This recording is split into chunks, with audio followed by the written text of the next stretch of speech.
Let us begin our journey by closing our eyes and traveling far across the landscapes of time. We find ourselves in the heart of Central America, a region of dense, humid jungles, high mountain ridges, winding rivers, and wide coastal plains. The air is thick with the scent of rain and rich vegetation. Birds call in the distance. Insects hum in the trees. Beneath the canopy, stone temples rise silently, half consumed by the forest. These are the remains of a civilization that flourished for nearly 2000 years, a civilization known to us as the Maya. The story of the Maya is not one of a single empire ruled by one king, nor of a centralized state stretching across vast territories. Instead, it is the story of city-states, of independent kingdoms bound by common language, shared beliefs, and cultural ties, yet often separated by rivalry, politics, and war. The Mayan world covered what is now southern Mexico, including the states of Chiapas, Tabasco, and the Yucatan Peninsula, as well as all of Guatemala and Belize, and parts of Honduras and El Salvador. It was a vast and diverse landscape, and the Maya adapted to it with remarkable ingenuity. For most of us, the name Maya brings to mind towering pyramids, intricate stone carvings, and calendar wheels etched into time. And while these are certainly part of their legacy, the true story of the Maya is deeper, more complex, and far older than many might assume. By the time the pyramids of Egypt had already stood for over 1,000 years, the earliest roots of Mayan society were beginning to form. From small farming villages in the lowlands, early Mayan communities slowly developed traditions that would grow into one of the most sophisticated cultures in the pre-Columbian Americas. But who were these people? They were astronomers and architects, priests and warriors, farmers and scribes. They mapped the stars, built cities out of limestone, and recorded centuries of history in a script that would take modern scholars generations to decode. At the heart of their civilization was a deeply spiritual worldview, one that saw time as cyclical, nature as sacred, and human life as intricately tied to the movements of the heavens. The Maya believed that their rulers were not simply political leaders, but mediators between the earthly realm and the divine. Through elaborate rituals, offerings, and ceremonies, these kings maintained balance in the universe, ensuring the continued cycle of rain and sun, of growth and harvest. Mayan cities were not built as sprawling urban centers like those of today. Rather, they were ceremonial and political hubs, surrounded by smaller villages and extensive farmland. Their buildings, aligned with celestial events, served as both monuments and instruments, tools to track the movement of planets, solstices, and eclipses. For centuries, these cities flourished, competing, trading, and warring with one another. They built monuments to their kings, recorded victories and defeats, and left behind a legacy carved in stone. Yet despite their brilliance, the Maya were not immune to change. Their civilization rose, evolved, and eventually fragmented, not into disappearance, but into transformation. Even after their so-called collapse, the Maya did not vanish. Their descendants still live throughout Central America today, speaking over 24 Mayan languages, practicing traditional customs, and carrying forward a heritage that is very much alive. When Spanish chroniclers arrived in the 16th century, they found not ruins but people, Maya communities who had survived the fall of kingdoms and the rise of colonial power. People who, in many ways, continue to resist the passing of time. And so, when we speak of the Maya, we are not speaking only of the past, but of a story that stretches from deep antiquity through to the modern age. That is the beginning of that story, from this quiet jungle floor to the sky above, from the past to the present. We now walk the path of the Maya. To understand the heights of Mayan civilization, we must begin in the earliest layers of time, long before the monumental temples and towering pyramids, before the written glyphs etched into limestone, before the dynasties of kings. There was the land and those who learned to live with it. The earliest ancestors of the Maya were part of a gradual human migration into Mesoamerica, a region that includes central and southern Mexico and extends into Central America.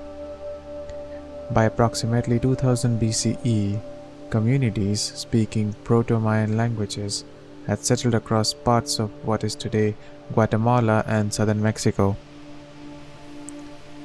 These people lived in a world shaped by the land, by mountains and lowlands, by thick tropical forests and broad savannas.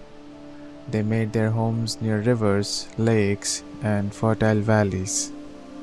They cultivated the earth, hunted in the jungles, and fished in the waterways. Their primary crop was maize, corn, a sacred food that would become the foundation not only of their diet but of their mythology. In Mayan creation stories, the gods formed humanity from maize dough, breathing life into flesh shaped from cornmeal. To be made of maize was to be human. Alongside maize, they grew beans, squash, chili peppers, and avocados. They domesticated dogs and turkeys. They built thatched houses from wood and palm leaves, and gradually formed villages. Trade networks began to spread, first locally, then regionally. By 1000 BCE, these early Maya were already developing complex ceremonial centers. We find evidence of this at sites such as Nakpay in the Mirador Basin of northern Guatemala. Though largely unknown to the modern world until the late 20th century, Nakpay is among the earliest large-scale urban sites in the Maya lowlands. Here, massive platforms and plazas were constructed out of cut stone, some reaching heights of 18 meters.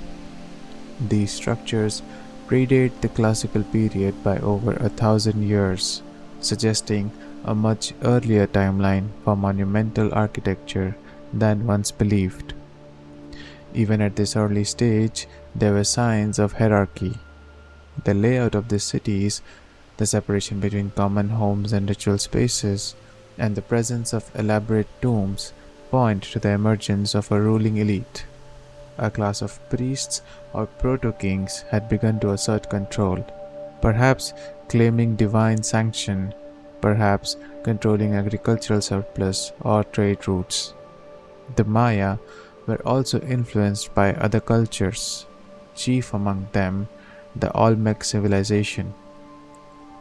Often referred to as the mother culture of Mesoamerica, the Olmecs thrived along the Gulf Coast between 1400 and 400 BCE. They built large ceremonial centers, developed early forms of writing and calendrical systems, and created the colossal stone heads that remain iconic to this day. While the Maya and the Olmecs were distinct cultures, there is clear evidence of contact. Artifacts, iconography, and possibly even religious ideas flowed between them. From the Olmecs, the Maya may have adopted the long count calendar system and symbolic forms that would later evolve into a complete hieroglyphic script. By 600 BCE, early Mayan cities were emerging in both the highlands and lowlands.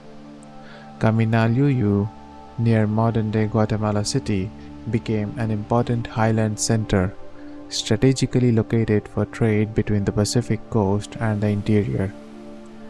But it was in the lowlands, especially in the Patian Basin, that the Maya would first build cities of enormous scale and spiritual depth. Around 300 BCE, a site known as El Mirador began to rise. Hidden for centuries beneath thick jungle growth, El Mirador is now considered one of the largest ancient cities ever constructed in the Western Hemisphere. Its most massive structure, La Danta Pyramid, remains largely unexcavated, but even in its ruined state, it stands at over 70 meters tall and rests on a base larger than that of the Great Pyramid of Giza. The construction of such structures required not only engineering skill but coordinated labor, surplus food, and a centralized leadership capable of organizing thousands. This suggests that even in the so-called pre-classic period, Mayan civilization had already begun to display many of the hallmarks of urban complexity. Writing also begins to appear around this time. Glyphs carved into stelae and painted on ceramics indicate that the Maya had developed a system of record keeping. Though these early texts remain only partially understood, they show the beginnings of a tradition that would soon reach great heights in the classic period. Religion, too, was taking form. Ceremonial platforms were oriented with celestial events. Early temples featured depictions of gods, ancestors, and mythic scenes.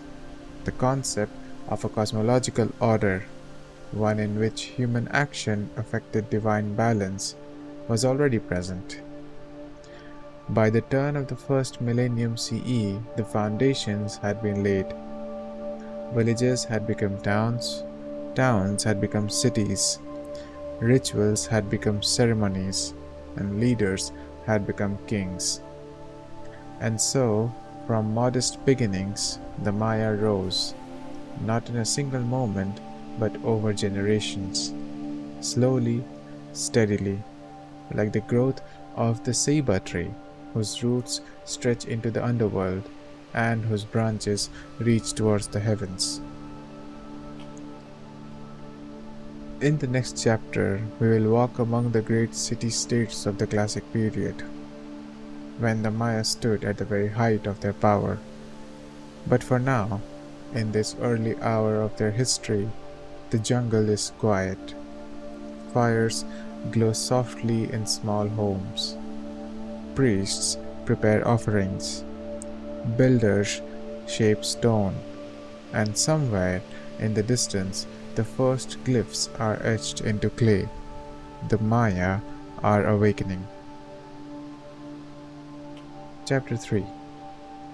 As the centuries turned and the jungle grew thick with life, the Maya continued to shape their world. The pre-classic gave way to what is now called the classic period, spanning roughly from 250 to 900 CE. It was during this era that the Maya reached the height of their cultural, political, and intellectual power. This was not the story of one empire, but of many city-states, each ruled by its own dynasty of kings, and each contributing to the tapestry of Maya civilization in its own way.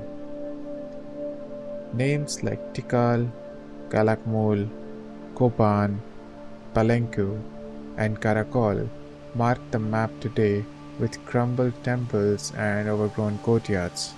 but in their time, these were vibrant urban centers, home to thousands, sometimes tens of thousands of people.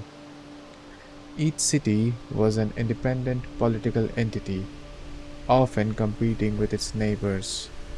Some were allies, others rivals, and many altered between war and diplomacy over generations. This dynamic, ever shifting political landscape formed the backdrop to what may be the most intricate and long lasting interpolity network in the ancient Americas. Let us begin with Tikal, located in the dense Plataean forest of what is now northern Guatemala. Tikal was one of the most powerful Maya cities during the Classic period. Its monumental architecture includes some of the tallest structures ever built by the Maya. Temple 4, rising over 70 meters high, still pierces the jungle canopy today. Tikal's influence reached far beyond its city walls. Inscriptions record military conquests, diplomatic marriages, and the installation of client kings in distant regions. It was both a spiritual center and a military powerhouse. But it was not alone in its might. To the north, deep in the forests of what is now Mexico, lay Calakmul, Tikal's great rival. For centuries, the two cities vied for supremacy. Their conflict, often referred to by archaeologists as the Tikal-Calakmul Wars, shaped the geopolitics of the Maya lowlands for generations. Calakmul was no less impressive. It was the heart of what some scholars call the Kanul or the Snake Dynasty, named after the emblem glyph used by its kings. This dynasty extended its reach through a vast network of alliances, marriages, and subordinate rulers, forming what could be seen as a loosely held Maya superpower. The wars between Tikal and Calakmul were not simple border skirmishes. They involved complex strategies of siege, subversion, and diplomacy. One of the most consequential battles occurred in 562 CE, when Calakmul and its allies defeated Tikal, plunging the city into over a century of decline. Elsewhere, in the far southeastern lowlands, we find Copán, a city known for its elaborate sculpture and deeply detailed historical records. Situated in what is known as the western Honduras, Copán reached its peak under the rule of Wakaxlugjun Uba Kowil, also known as 18 Rabbit, who reigned in the early 8th century. Copán's Great Stairway, the hieroglyphic stairway, contains over 2,000 glyphs, making it the longest known inscription in the Maya world. These glyphs record the city's dynastic history stretching back centuries, offering scholars a detailed look into royal succession, military conflict, and ritual life. In the west, nestled in the Chiapas highlands of modern Mexico, stood Palenque, a smaller city but one of extraordinary artistic achievement. Palenque's most famous ruler, Kinich Janaf Pakal, known today as Pakal the Great, reigned for nearly 70 years. His tomb, discovered in 1952 beneath the Temple of the Inscriptions, remains one of the most significant archaeological finds in the Americas. Pakal's sarcophagus lid, richly carved with cosmological symbolism, became an icon of Maya art. The imagery depicts his journey into the underworld and eventual rebirth, reflecting core Mayan beliefs about kingship and the soul's place in the cosmos. Throughout the Classic period, Maya kings ruled not only by force but by divine legitimacy.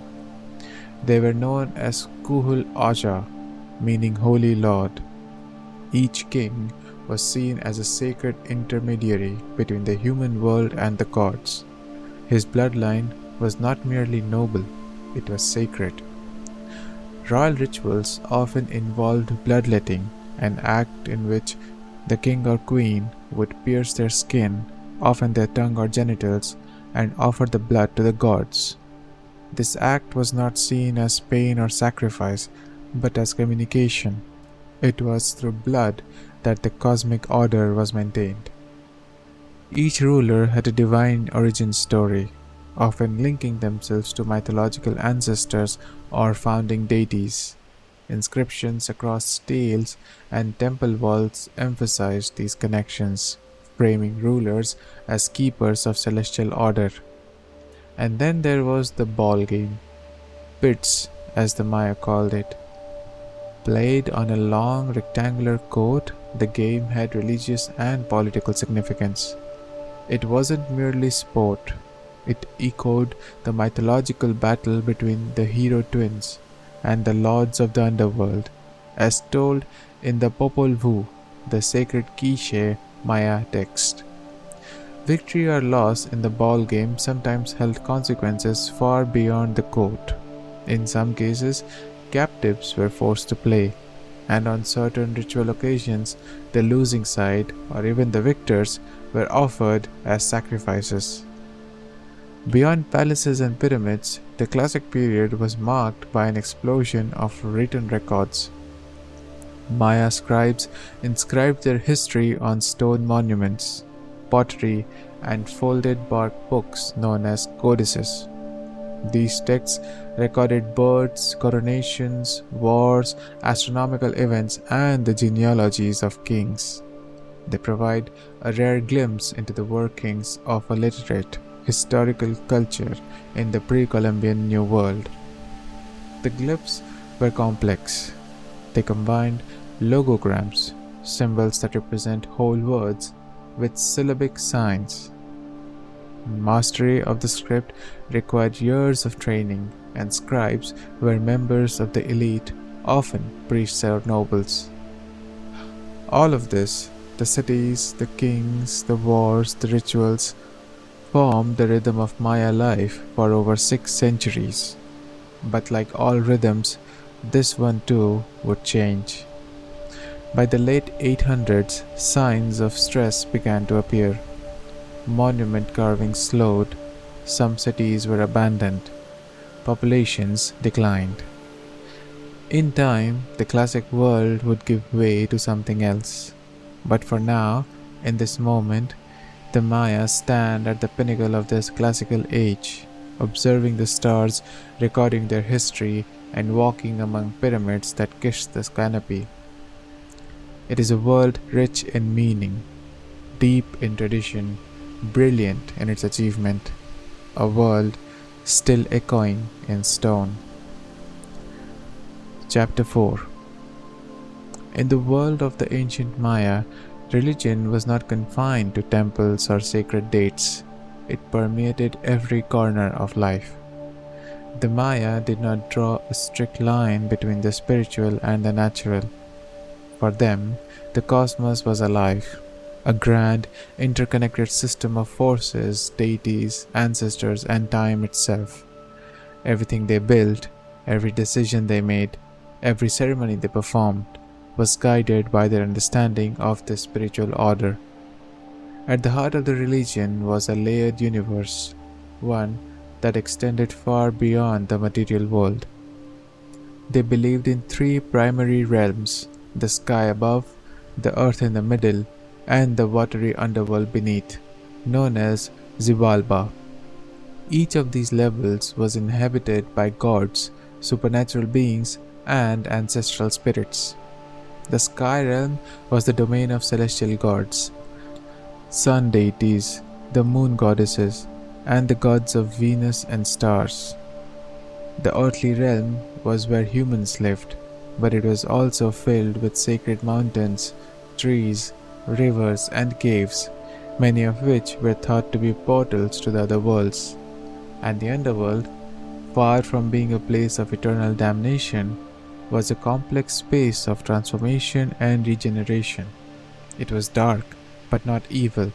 It was the place where maize grew, where ancestors rested, and where souls journeyed after death. One of the most important symbols in Mayan religion was the world tree, often represented as the ceiba tree. Its roots reached into the underworld. Its trunk stood in the human world, and its branches touched the heavens. In this cosmic model, the world tree connected all layers of existence. It stood at the center of the universe, often aligned with the four cardinal directions, each associated with specific colors, deities, and symbols. The movements of celestial bodies were not just natural events, they were signs, messages from the divine. The Maya tricked the positions of the sun, the moon, and particularly Venus, which they associated with war and the timing of important state rituals. Their understanding of astronomy was astonishingly accurate. With no telescopes, they charted eclipses, solstices, and planetary alignments using observation, mathematics, and careful record keeping. These cycles governed not only agriculture but warfare, coronations, and religious festivals. This sacred timekeeping gave rise to the famous Maya calendars. The most commonly known were the Zolkin, a 260-day ritual calendar, and the Hob, a 365-day solar calendar. Together, these two systems formed what is called the calendar round, a 52-year cycle after which a specific date would repeat. But beyond this was the long count, a linear calendar that allowed the Maya to track historical and cosmological events across thousands of years. Through it, they could mark the beginning of creation, record the reigns of kings, and predict celestial phenomena far into the future. Maya religious practice involved a wide range of rituals, some public and grand, others private and personal. Bloodletting was among the most sacred arts. Rulers and high-status individuals would pierce their skin, usually the tongue or genitals, with sharp tools made of stingray spines or obsidian.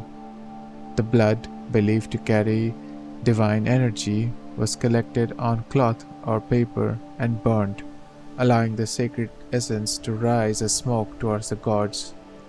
Human sacrifice, though less common than in some neighboring cultures, did occur, especially during times of war, famine, or great religious festivals. Captured warriors, particularly those of high rank, were sometimes offered to the gods in elaborate ceremonies. But most rituals involved offerings of copal incense, maize, cacao, jade, and other valuable items. These offerings were placed in sacred caves, burned on temple altars, or buried beneath buildings during their construction. The goal was not to worship the gods in a Western sense, but to sustain balance, to give back what was taken. The Maya pantheon was vast and complex. Gods were not static, singular entities. They could take different forms, have multiple aspects, and interact with each other in stories that were both mythological and instructional. One of the central figures was the maize god, a youthful, graceful deity associated with agriculture, fertility, and rebirth. His story was deeply symbolic. He died, was buried, and then rose again, mirroring the cycle of the crop and the cycle of life itself. There was also gods of rain like Chak, who wielded lightning axes, gods of death such as those ruling the underworld of Xibalba, and gods of writing, music, childbirth, and creation. These deities were often depicted in art, on ceramics, murals, and stone carvings, not just as abstract concepts, but as beings with personality and presence. Kings and queens played a central role in this spiritual system. They were not merely political rulers, they were ritual specialists, mediators between the divine and the human. They performed the most important ceremonies, they interpreted omens, they carried out the obligation of divine kingship with solemnity and grandeur. Temples, ball courts, and pyramids were built not just as displays of power, but as places to reenact sacred stories, to connect myth with daily life, and align earthly time with celestial cycles. The To the Maya, existence was never linear. Time moved in great circles. History repeated. The ancestors were always present, and the gods were always near. And so each ritual, each offering, each glyph carved in stone was an act of connection between now and then, between the living and the dead, between earth and sky. In this rich sacred world, to live was to participate in the cosmic dance, to serve as both witness and actor in a universe that pulsed with meaning. And it was this spiritual vision, deep, ordered, and enduring, that shaped everything the Maya built and believed. As we walk quietly through the remnants of Maya cities, among the broken stairways, collapsed roof combs, and lichen-covered stele, it is easy to be struck by their physical grandeur. But the true genius of the Maya was not only carved in stone or raised in pyramids, it was also written in glyphs, calculated in numbers, painted in colors, and encoded in the movements of stars. This was a civilization of scientists, scribes, artists, and philosophers. Let us begin with writing. The Maya developed the most sophisticated and fully developed writing system in all of pre-Columbian America. It was a logosyllabic script, meaning it used a combination of glyphs that represented whole words along with signs for individual syllables. Over 800 distinct glyphs have been catalogued, and a trained Maya scribe called an archzib, or one who writes, could skillfully combine these symbols into texts of remarkable depth and precision. Maya writing was used to record history, mythology, calendrical data, and royal lineage. It appeared on stone monuments, painted ceramics, jade ornaments, and folded bark paper books known as codices. Only 4 Maya codices have survived the colonial period. Most were destroyed by Spanish clergy in the 16th century, but the ones that remain, such as the Dresden Codex, contain astronomical tables, eclipse predictions, and ritual calendars, showing just how advanced Maya record keeping truly was. Their written texts often accompanied dates, recorded in precise calendrical notation, and these dates were not symbolic. They correspond to real events, real rulers, and real battles. Maya scribes dated events not just to the day, but to their exact place in the vast cycles of sacred time. This leads us to their mathematics. The Maya used a base 20 or vigesimal number system. They expressed numbers using a combination of dots for ones, bars for fives, and a special symbol for zero, a concept they developed independently, centuries before it appeared in Europe or Asia. This concept of zero was critical to their calculations. It allowed them to accurately measure long intervals of time, compute astronomical cycles, and maintain complex calendar systems. And what they did with those calculations was nothing short of extraordinary. Maya astronomy was both a science and a spiritual practice. They tracked the movements of the sun, the moon, and Venus with remarkable accuracy. They built observatories, such as the rounded tower at Chichén Itzá, that aligned with solstices and planetary risings. They knew the solar year to within a fraction of a day. They could predict eclipses. They calculated the synodic cycle of Venus, the time it takes for Venus to appear in the same position in the sky, as 584 days. Modern astronomy confirms this as virtually exact. For the Maya, the heavens were a cosmic clock, and they read it not only to understand the future, but to connect the past to the present, to know when to plant crops, hold ceremonies, go to war, or crown a king. Yet despite all this precision, Maya science was never separate from art.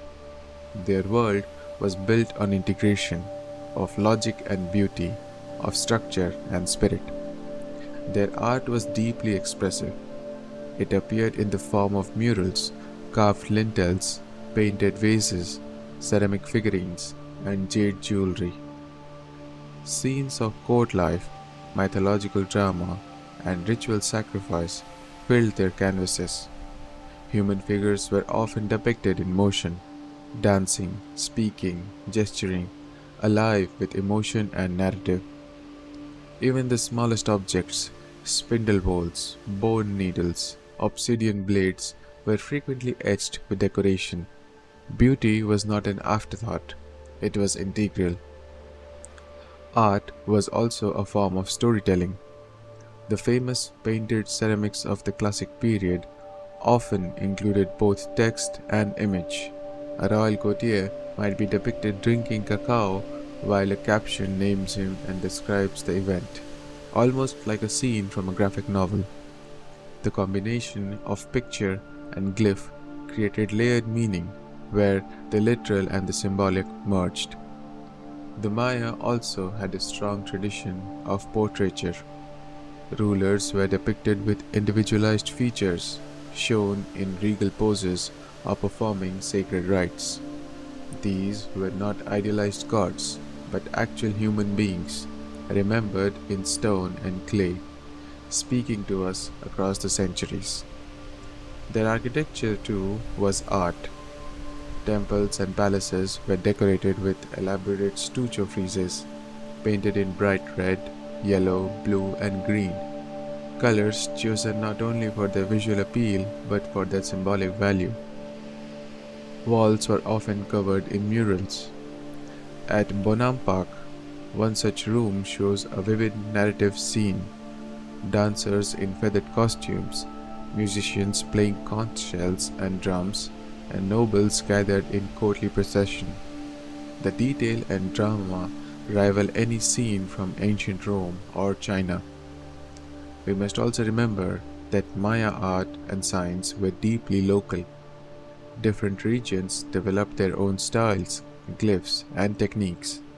There was no single Maya style, but rather a rich diversity of expressions, united by shared belief and common cosmology. In all of this, writing, math, astronomy, art, the Maya demonstrated not only brilliance, but integration. They did not separate the sacred from the scientific, or the logical from the emotional. They saw the world as whole. To write was to record time, to count was to honor the gods, to paint was to give memory to myth.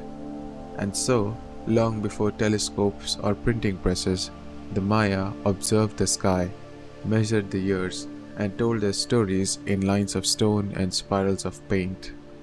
Even now, their legacy endures, in glyphs decoded, in temples excavated, and in the stars they once so carefully watched. Chapter 6. Civilizations rise, they flourish, and eventually they change. The Maya were no exception. By the end of the 8th century CE, the classic period, marked by vibrant city-states, powerful kings, and brilliant achievements, began to show signs of stress. Across the southern lowlands, where once stood mighty cities like Tikal, Copán, and Palenque, something began to shift. Monument building slowed, royal inscriptions became rare, populations declined, and one by one, the great ceremonial centers were abandoned. By around 900 CE, the classic Maya world had fractured. The question is, why? This phenomenon is often referred to as the classic Maya collapse, but this term is misleading. It implies sudden catastrophe or cultural disappearance. The reality was far more gradual and far more complex. There was no single cause, no invading army, no singular disaster. Instead, scholars point to a convergence of pressures: environmental, political, and social. One major factor appears to have been environmental degradation.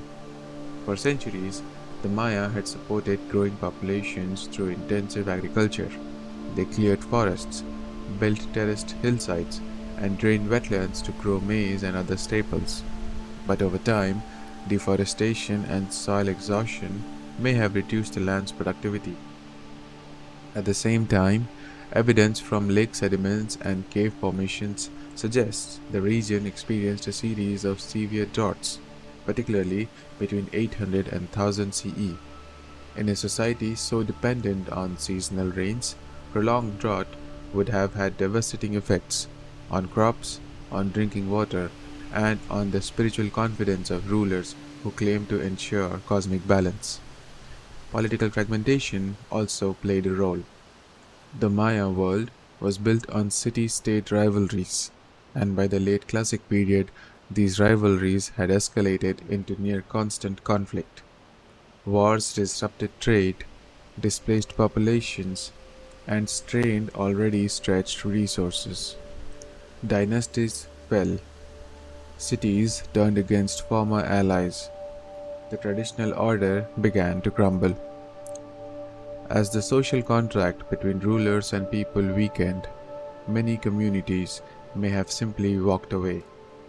Without trust in divine kingship, without food or water, people may have chosen to migrate, leaving the ceremonial centers behind and returning to a more localized, village-based life.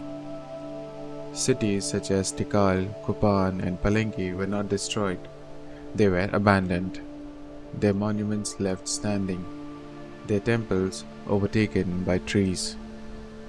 But while the southern lowlands declined, other regions adapted.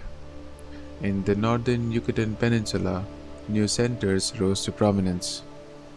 Uxmal, Mayapan, and most famously, Chichén Itzá, a cosmopolitan city that thrived well into the 12th century.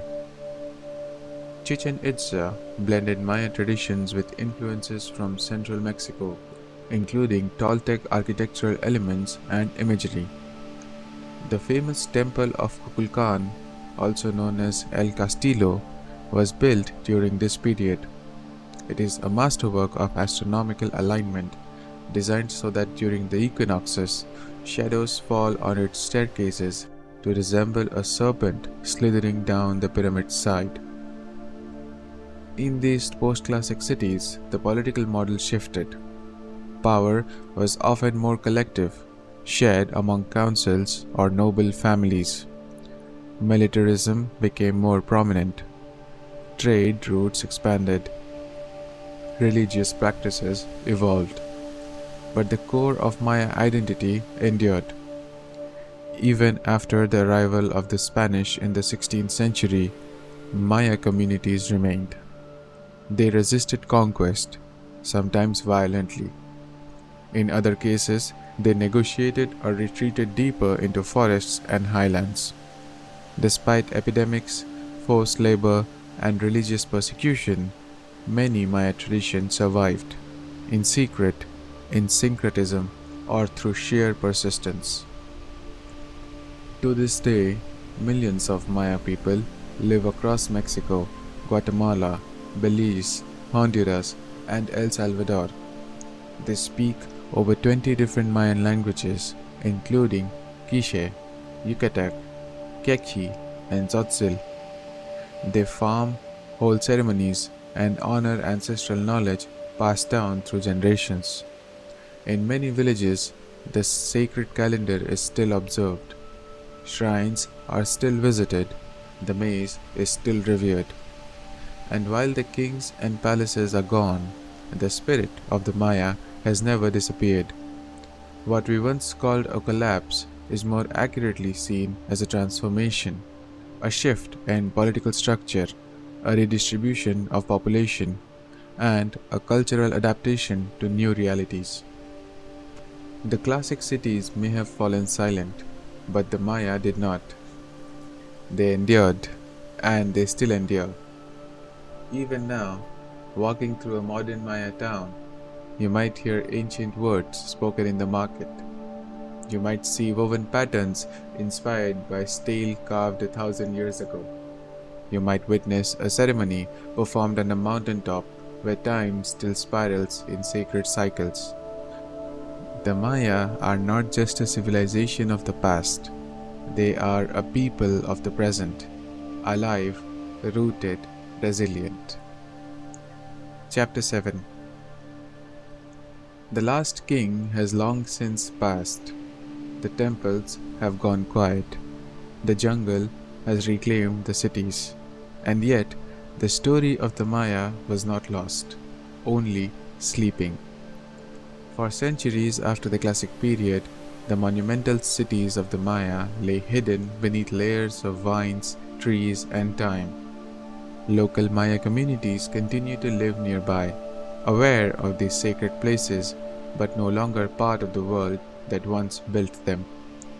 To European chroniclers in the 16th century, the Maya were a mystery. The Spanish encountered organized societies with deep traditions, but the grandeur of the classic cities was unknown to them. What they did not understand, they often tried to erase.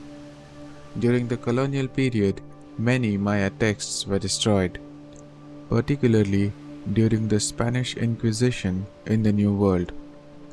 Diego de Landa, a Franciscan friar, famously ordered the burning of Maya books in 1562, describing them as works of the devil.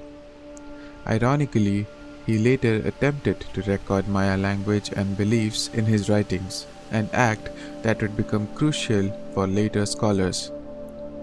For generations, the ruins of the Maya remained silent. Overgrown temples stood in dense forests. Glyphs carved in stone stood untranslated. Histories, preserved but unread, waited in the dust and the shadows. Then came the era of rediscovery. In the 19th century, explorers and travelers from Europe and North America made their way into the forests of Mexico and Central America. Some were scholars, others were adventurers. They climbed through collapsed temples, sketched towering pyramids, and brought back stories of lost cities. Among the most notable were John Lloyd Stephens and Frederick Catherwood, who in the 1840s traveled through the Yucatan and Central America. Stephens wrote vivid accounts of what he saw, while Catherwood created detailed illustrations of Maya ruins, depictions that still astonish in their precision. Their work sparked global fascination, but even then, the meaning of the ruins remained obscure. The Maya writing system was seen as decorative. The culture was thought to be static or mythological. It was not until the mid-20th century that a new generation of archaeologists and epigraphers began to unlock the secrets of Maya glyphs. What they found was not legend, but history.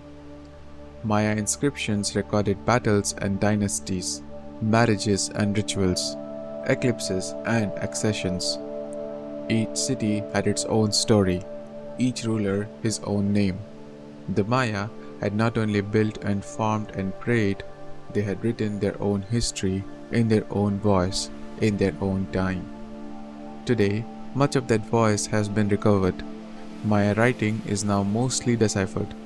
New discoveries continue, aided by technology like LiDAR, which reveals ancient city plans beneath forest cover.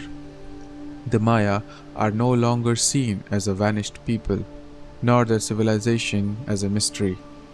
They are understood as a sophisticated, literate society with deep achievements in mathematics, astronomy, architecture, and art.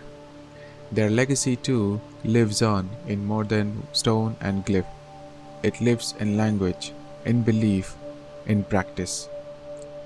Across Guatemala, Belize, and southern Mexico, modern Maya communities continue to speak the languages of their ancestors, languages descended directly from those spoken in the courts of Tikal and Copán. They continue to plant maize in sacred patterns. They continue to perform ceremonies to honor the spirits of the mountains and the rain. The Maya worldview of cyclical time, of living earth, of spiritual connection continues to shape lives both within and beyond the region. And so, we come to the end of this quiet journey, but not to the end of the story, because the story of the Maya is not one of disappearance, it is one of endurance. They endured drought and war. They endured the fall of kingdoms. They endured conquest and colonization. And still, they remain. Their pyramids still stand. Their cliffs still speak. And their descendants still walk the land with memory in their steps. We have only glimpsed a portion of what they knew. But what we have seen is enough to remind us that brilliance leaves a mark. And in the stillness of the jungle, on the stone of a forgotten plaza, or in the words of a modern Mayan grandmother teaching her language to a child, that mark remains.